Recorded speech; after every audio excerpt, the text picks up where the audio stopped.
Assalamualaikum warahmatullahi wabarakatuh. Salam sejahtera bagi kita semua. Perkenalkan, saya Agustin Dita Lestari, dosen jurusan Teknik Sipil Politeknik Negeri Malang dengan homebase dosen Diploma 3 Program Studi Teknik Sipil. Video ini saya buat sebagai sarana penilaian pernyataan diri dosen dalam unjuk kerja Tridharma Perguruan Tinggi atau yang biasa disingkat dengan PDD UKT-PT di bidang pendidikan dan pengajaran. Sebagai seorang dosen, saya wajib untuk melakukan kegiatan Tridharma Perguruan Tinggi yang salah satunya adalah pengajaran. Selama menjadi dosen di Politeknik Negeri Malang, saya telah mengampu beberapa mata kuliah di beberapa program studi yang ada di jurusan Teknik Sipil. Mata kuliah yang pernah saya ampu antara lain adalah Mekanika Rekayasa 1 sampai dengan Mekanika Rekayasa 4, Struktur Beton Bertulang 1 dan 2, Desain Struktur Gedung, dan Aplikasi BIM 2. Dalam kesempatan kali ini, saya akan memberikan penjelasan secara singkat tentang mata kuliah Struktur Beton Bertulang 1, yang mana akan saya bagi menjadi 6 bagian. Di antaranya yaitu yang pertama, deskripsi mata kuliah, kedua, capaian pembelajaran, 3, bahan kajian, 4, sistem pembelajaran atau metode pembelajaran, 5, sistem penilaian, dan yang keenam, yang terakhir adalah cuplikan video pembelajaran. Seluruh penjelasan tersebut pastinya berdasarkan pada rencana pembelajaran semester atau RPS mata kuliah Struktur Beton Bertulang 1 yang telah dibuat bersama dengan tim pengampu mata kuliah. Baik, satu persatu akan kita bahas yang dimulai dengan deskripsi mata kuliah. Mata kuliah Struktur Beton Bertulang 1 merupakan mata kuliah wajib yang diberikan kepada mahasiswa pada semester ganjil di tahun kedua. Mata kuliah ini memiliki bobot 3 SKS yang direalisasikan dalam bentuk pertemuan tatap muka sebanyak 1 kali dalam seminggu. Adapun total pertemuan sebanyak 17 kali termasuk ujian akhir semester. Mata kuliah ini menjelaskan tentang sifat-sifat beton dan baja tulangan, dasar-dasar perencanaan beton bertulang, analisis dan desain elemen struktur berupa balok, plat, balok T, dan L. Yang kedua adalah capaian pembelajaran. Setiap program studi pasti memiliki capaian pembelajaran lulusan atau CPL, yang mana capaian pembelajaran lulusan merupakan kompetensi yang diharapkan dimiliki oleh alumni pada saat mereka lulus. CPL ini akan diturunkan ke setiap mata kuliah berupa capaian pembelajaran mata kuliah atau disingkat dengan CPMK. CPMK adalah kompetensi yang diharapkan dimiliki oleh mahasiswa setelah mereka lulus dari mata kuliah. Adapun di mata kuliah Struktur Beton Bertulang 1 memiliki 4 CPMK, yaitu yang pertama, mahasiswa mampu menjelaskan sifat beton bertulang dan konsep dasar perencanaannya. CPMK yang kedua, mahasiswa mampu menganalisis, mendesain, dan menggambar detail penulangan pada balok. CPMK yang ketiga, mahasiswa mampu mendesain dan menggambar detail tulangan pada plat. Dan CPMK yang keempat adalah mahasiswa mampu menganalisis dan mendesain balok T dan L. Selanjutnya, berdasarkan CPMK tersebut, didapatkan bahan kajian atau materi yang ada pada mata kuliah Struktur Beton Bertulang 1 adalah 1. Sifat-sifat beton dan baja tulangan, 2. Dasar-dasar perencanaan beton bertulang, 3. Desain elemen lentur tulangan tunggal atau balok bertulangan tunggal, 4. Plat satu arah, 5. Plat dua arah, 6. Balok beton bertulangan rangkap, 7. Balok T dan L, 8. Desain tulangan geser pada balok, dan yang ke-9 adalah desain tulangan torsi pada balok. Bagian yang keempat adalah tentang sistem pembelajaran. Kami menggunakan sistem pembelajaran secara sinkronus dan asinkronus. Sinkronus di sini dilakukan pembelajaran secara tatap muka di kelas, sedangkan asinkronus dengan menggunakan platform Learning Management System atau LMS yang dikembangkan di Politeknik Negeri Malang. Materi atau bahan ajar dan juga tugas akan diberikan melalui LMS tersebut. Sedangkan metode pembelajaran menggunakan pendekatan konsep Student Centered Learning atau SCL, yang mana metode ini berfokus pada mahasiswa, sedangkan dosen hanya sebagai fasilitator dalam proses pembelajaran.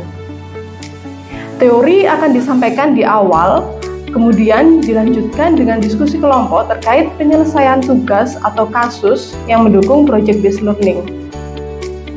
Dengan begitu, diharapkan mahasiswa akan lebih aktif, lebih kreatif, dan terbiasa berpikir kritis. Referensi yang digunakan dalam mata kuliah struktur beton bertulang 1 pastinya adalah Peraturan SNI atau Standar Nasional Indonesia tentang tata cara perhitungan struktur beton, baja tulangan beton, dan juga tata cara pendetailan tulangan, serta beberapa buku referensi lainnya. Selain itu, saya juga menggunakan alat peraga berupa rangkaian penulangan elemen struktur untuk lebih memudahkan mahasiswa dalam membayangkan materi yang disampaikan. Selanjutnya, saya akan menjelaskan terkait sistem penilaian yang juga selalu saya sampaikan di awal pertemuan di kelas, sehingga mahasiswa akan mengetahuinya sejak awal. Adapun komponen dan bobot penilaian yang ada pada mata kuliah struktur beton bertulang 1 antara lain adalah yang pertama kehadiran diberikan bobot sebesar 10%, kemudian keaktifan bobot sebesar 10%, tugas diberikan bobot 40%, komponen berikutnya adalah kuis sebesar 15%, dan UAS atau ujian akhir semester sebesar 25%. Pada bagian yang keenam, pada video ini, saya akan menampilkan cuplikan video pembelajaran pada saat saya memberikan perkuliahan secara luring. Selamat menyaksikan. Baik, sebelum memulai perkuliahan hari ini, mungkin saya minta tolong ketua kelasnya untuk memimpin doanya. Siap, gerak. Doa mulai. Doa selesai. Baik, Assalamualaikum warahmatullahi wabarakatuh. Waalaikumsalam warahmatullahi wabarakatuh. Selamat siang. Siang. Oke, masih semangat? Ya, jadi kan kuliah kita ini pas di jam-jam kritis ya, di jam-jam siang yang ngantuk, tapi saya harap semuanya masih semangat ya, gitu. Oke,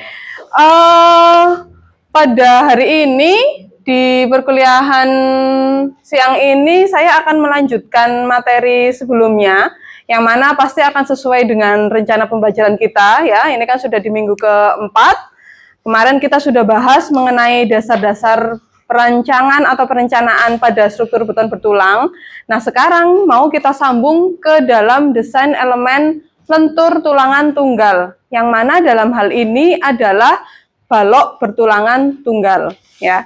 Di minggu lalu saya sudah menjelaskan beberapa topik-topik yang akan kita bahas di perkuliahan struktur beton bertulang 1 ya, yang mana kita kan akan merencanakan suatu elemen struktur secara sendiri-sendiri ya, per elemen, mulai dari baloknya ini terbagi menjadi balok bertulangan tunggal dan balok bertulangan rangkap, dan juga elemen struktur berupa plat ya, yang mana ini nanti terdiri dari plat 1 arah dan plat 2 arah gitu. Nah, sekarang saya berikan contoh juga. Di sini ada beberapa alat peraga sebenarnya.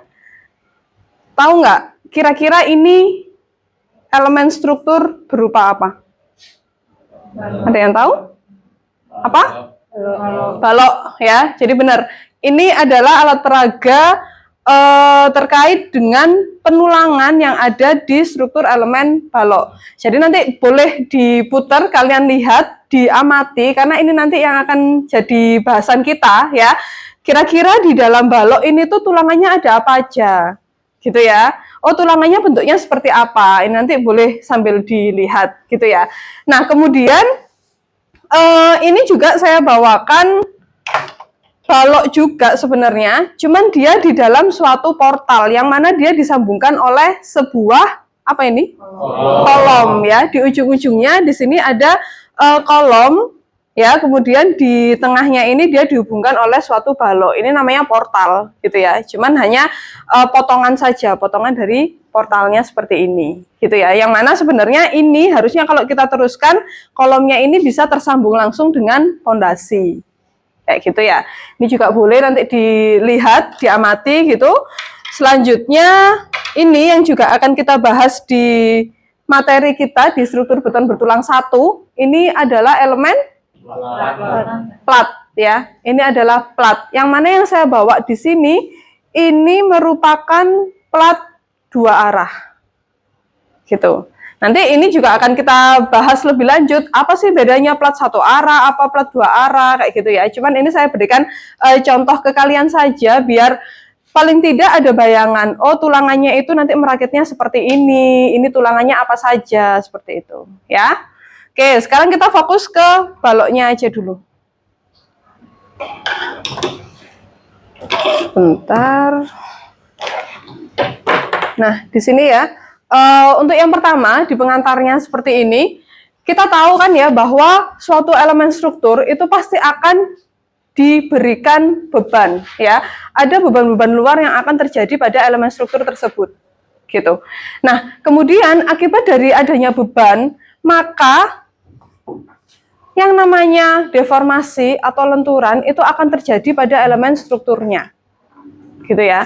Yang mana ketika beban itu terus-menerus diberikan sampai dengan melebihi batas ultimate-nya atau batas maksimumnya, maka yang bisa terjadi pada suatu struktur itu atau elemen struktur itu adalah terjadinya runtuh atau kolaps. Intinya seperti itu. Jalannya kita ke sana. Ini menyangkut dengan dasar perencanaan yang sudah kita bahas di minggu lalu, ya kan? Kita mengadopsi LRFD yang mana konsepnya adalah kapasitas dari strukturnya harus lebih besar atau sama dengan dari beban-beban luarnya atau beban yang bekerja. Nah, sekarang di sini ya lebih jelas lagi, lebih mengerucut lagi, kita akan bahas tentang suatu balok, gitu. Nah, contohnya di sini. Ketika suatu balok ini kita berikan beban, maka yang terjadi baloknya ini tuh bisa melentur. Ya, ini kan sebenarnya dia akan dibungkus oleh betonnya ya. Ini kan dalamnya aja. Nah, lenturannya itu sebenarnya sama seperti yang tergambar di dalam slide saya itu. Jadi dia melenturnya itu ke bawah seperti itu, ya, sehingga nanti di dalam suatu balok beton bertulang itu ada yang namanya garis netral. Garis netral itu garis yang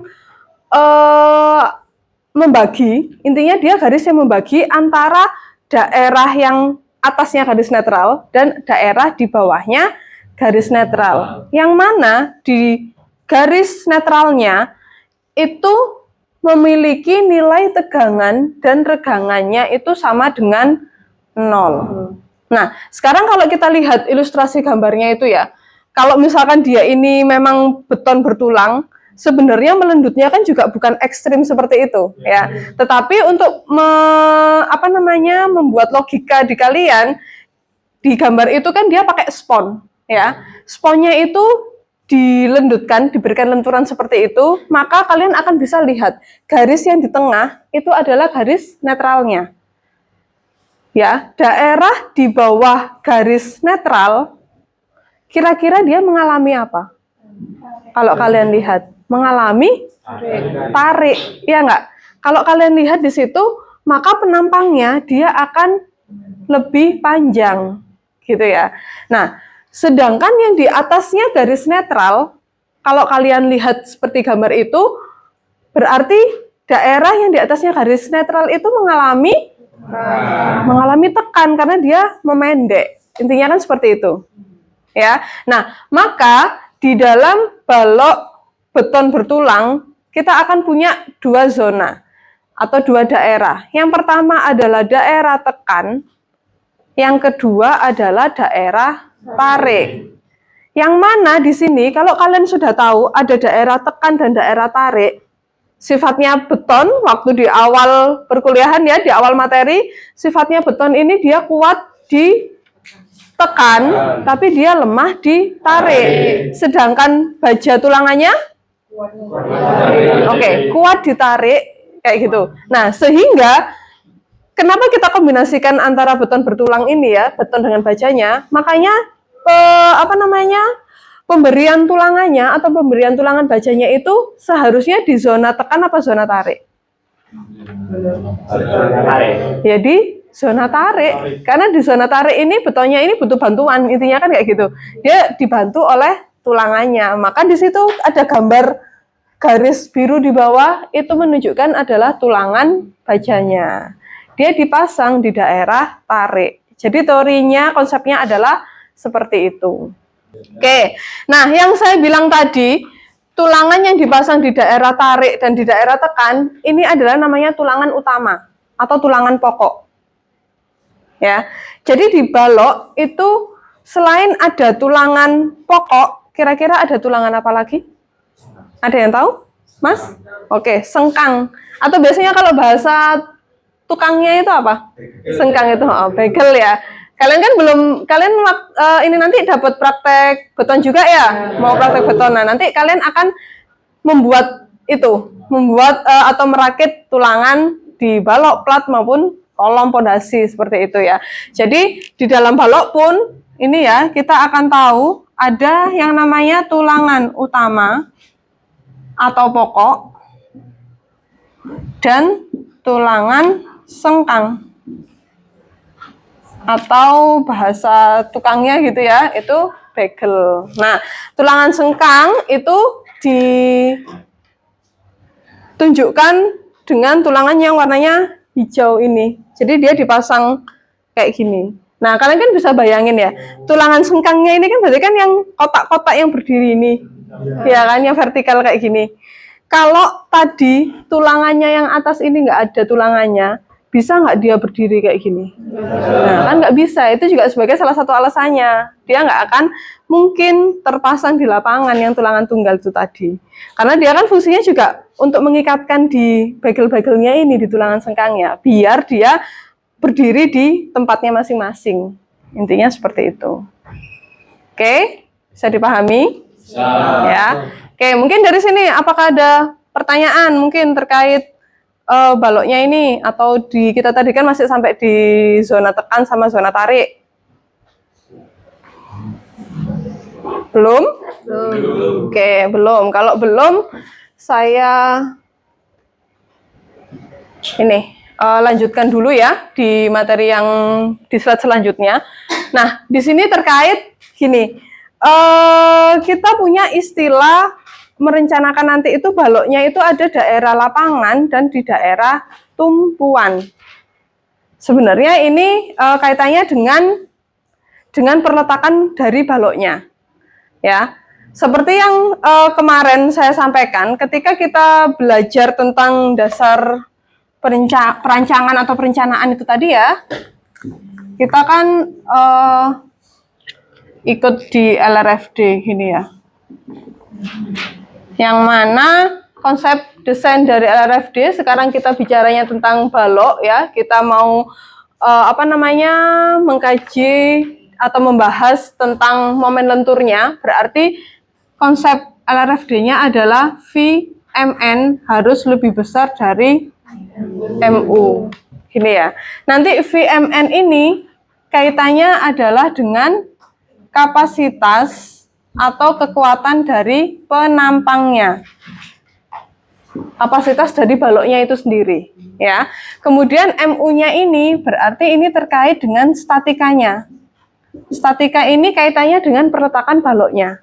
Ya, yang saya bilang kayak gitu. Ini ya, saya punya suatu balok, kemudian saya berikan tumpuan sederhana seperti ini. Masih ingat nama-nama tumpuan? Masih ingat ya? Kalau saya gambarnya seperti ini nih, tumpuan sendi. Kalau yang satunya ini roll. Oke, saya punya balok yang ditumpuk oleh sendi dan roll, namanya kan balok sederhana. Kemudian saya berikan beban merata di sepanjang bentangnya. Beban meratanya ini sebesar Q kecil, gitu ya. Kemudian panjang dari baloknya adalah L. Kira-kira ada yang tahu nggak bentuk bidang momennya itu kayak gimana? Ada yang bisa? Mungkin menggambarkan di depan? Siapa? Mas ketua kelasnya? Ayo Mas Dimas ya. Coba digambarkan.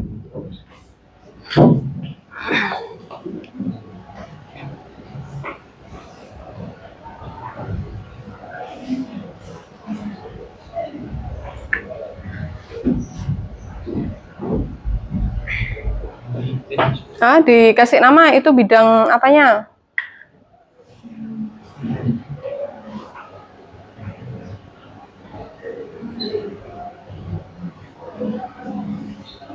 Emaksnya ada di mana?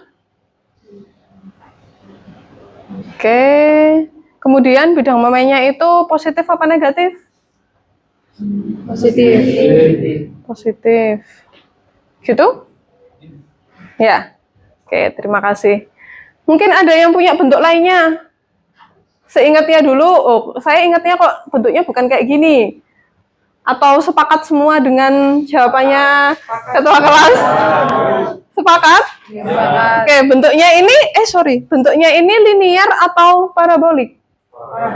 Parabolik ya. Oke, dia punya nilai momen maksimumnya di tengah-tengah bentangnya ya, di setengah L-nya. Ada yang tahu nilainya berapa? Kalau hanya diberikan beban merata simetris kan gitu ya, di sepanjang bentangnya, besarnya Q kecil, berapa kira-kira ini momennya? Siapa Mbak tadi? Berapa Mbak? Ya, siapa tadi yang jawab? Ya. 1/8 Q L kuadrat. 1/8 Q L kuadrat. Sepakat semuanya? Benar ya? Oke, ya, jadi benar. Terima kasih. Momen maksimumnya adalah 1/8 Q L kuadrat. Ini biasanya bukan langsung MN ya, ini MX-nya, kayak gitu. Jadi, bentuk dari bidang momen ketika balok itu perletakannya adalah sederhana seperti ini, sendi dan roll, maka bentuk bidang momennya adalah seperti ini. Ya. Nah, sekarang kalau kalian lihat, ini saya bawa sebuah portal, gitu ya. Anggap ini kan ada 2 kolom ya di kelas ini. Ini kolom, ini kolom. Pastinya di bawah dan di atasnya itu dia juga disambungkan oleh balok, gitu ya. Di dalam suatu struktur bangunan, biasanya sambungan antara balok dan kolomnya di sini ya. Ini kan ada penjangkaran tulangannya.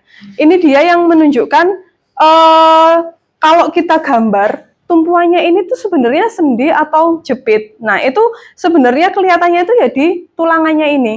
Jadi misalkan kalau dia jepit, dia harus dijangkarkan lebih dalam seperti itu. Nah, kalau misalkan contohnya kayak gini, berarti ini baloknya, di ujung-ujungnya ini, kolom-kolomnya ini adalah sebagai tumpuannya. Ya, yang saya bilang tadi, ketika dia ini penjangkarannya dalam seperti ini, berarti ini tumpuannya adalah berupa jepit, gitu ya. Nah, berarti kalau kita gambar, bukan lagi jadi balok sederhana kayak gini. Berarti kita punya balok lagi, tapi di sini tumpuannya adalah jepit. Kira-kira kalau baloknya kayak gini, saya beri beban yang sama, kayak gini ya. Ini panjangnya L, bebannya ini juga Q kecil. Ada bedanya nggak bentuk bidang momennya? Ada? Bener ada? Nggak sama aja? Alasannya apa coba? Hah, Mbak Sofia? Gaya momen yang bekerja di sendi jepitnya. Di sendi jepit, di sendi apa di jepitnya? Di jepitnya maksudnya. Di tumpuan jepitnya.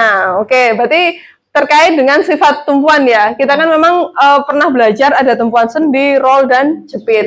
Ketika di tumpuan jepit, nilai momennya itu kan tidak sama dengan 0, nggak boleh 0. Kan kayak gitu ya. Berarti di sini ada nilai momennya. Kalau tadi gambarnya seperti ini, berarti kan nilai di titik-titik tumpuannya ini kan 0. Berarti kira-kira ada yang mau coba gambar? Siapa tadi? Sisi sini sudah ada yang jawab. Kayaknya yang sebelah sini nih yang belum ada perwakilan. Mas, oke. Hadir.